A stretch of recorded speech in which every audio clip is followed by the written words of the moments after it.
আসসালামু আলাইকুম। জয়নাল দা মুসাফির এই মুহূর্তে আছি নিঝুম দ্বীপ।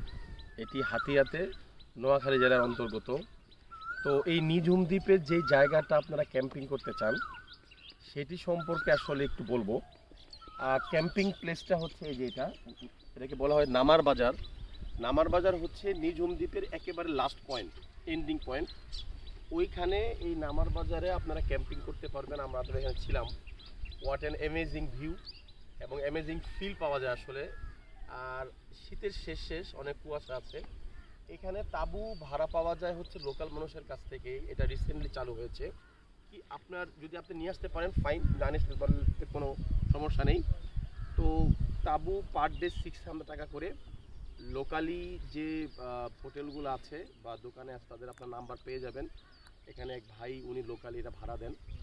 তো এইখানে পুরোটা এখানে ক্যাম্পিং করা যায় এবং ওইখানে ওয়াশরুম বা রেস্টরুমের ব্যবস্থা আছে। তো ওরকম কোনো প্রবলেম নেই। এবং যতটুকু আমরা শুনলাম লোকাল মানুষের কাছ থেকে এই জায়গাটা হচ্ছে মোটামুটি সেফ। তারপরও তো নিজের কাছে সব কিছু, যেমন এইটার কাছাকাছি হোটেল আছে। আমরা হোটেলে একটা রুম নিয়েছিলাম। এখানে হ্যামক, ওই যে আমাদের এখানে হ্যামক রাখা আছে, ওই দুইটা হ্যামক রাখা আছে, হ্যামক আছে। তারপর এরকম তাঁবু, যদিও আর কি আমার তাঁবু নিয়ে এসেছিলাম। তো এই নামার বাজারে, নিঝুম দ্বীপের নামার বাজারে আপনারা ক্যাম্পিং করতে পারবেন। ঢাকা থেকে বাই রোডেও আসা যায় নোয়াখালী হয়ে, আবার সদরঘাট থেকে লঞ্চেও আসা যায়।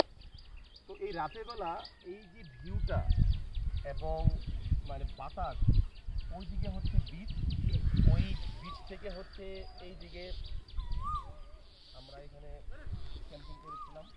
এখানে বারবিকিউ করা যাবে, তারপরে হচ্ছে ক্যাম্প ফায়ার করা যাবে। এই হচ্ছে বিচের, তুমি একটু সামনে আসো। এই অবস্থা এখন। বাংলাদেশ আসলে অনেক সুন্দর, আলহামদুলিল্লাহ।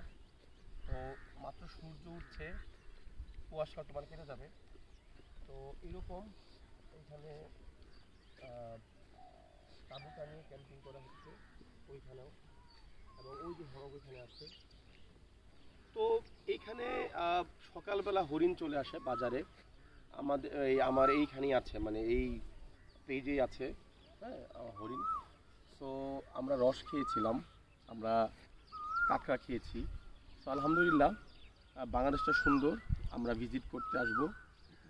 আর আমি একটা রিকোয়েস্ট করব আমাদের যারা পর্যটক সংশ্লিষ্ট আছেন, যে নিঝুম দ্বীপে আসার যে ওয়েটা, এটা একটু ইজি করার জন্য, তাহলে হয়তো অনেক ট্যুরিস্ট নিঝুম দ্বীপে বেড়াতে আসবেন।